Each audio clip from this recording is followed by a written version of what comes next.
2 astuces qui vous permettra de garder vos relations, qu'elles soient amicales ou amoureuses. La première des choses, si vous vous retrouvez face à une difficulté avec n'importe quelle personne que ce soit, ne jugez jamais l'acte que la personne a fait avant de lui poser la question par rapport à ce sujet.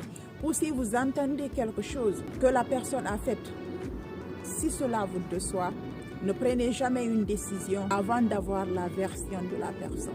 Et pour la plupart du temps, quand nous voulons confronter avec une personne qui nous a déjà déçus ou qui nous a fait du mal, nous essayons toujours de venir culpabiliser par la personne. Pourquoi tu as fait ça? Pourquoi tu as fait ci? Non, vous n'aviez aucune preuve, même si vous pensez avoir toutes les preuves en main, que ce que vous aviez vu, c'est du concret ou ce que vous aviez entendu est une vérité. La meilleure façon d'aborder la personne est de venir lui dire: j'ai appris qu'il s'est passé ça, ça, ça, ou j'ai constaté qu'il s'est passé ça, ça, ça, et je pense qu'il y a quelque chose que je n'ai pas bien compris dans la situation.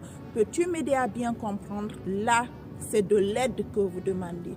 Vous ne culpabilisez pas la personne. C'est ce qui veut dire que vous empêchez déjà la personne de se mettre sur la défensive. Mais plutôt, c'est de l'aide que vous aviez demandé. La personne va directement se mettre en disposition de vous donner sa version des faits.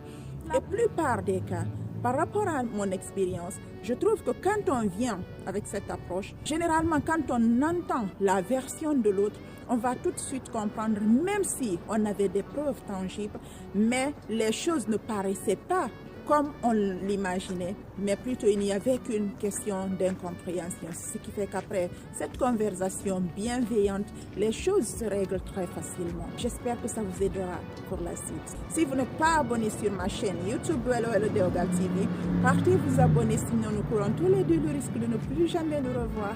Assalamu alaikum.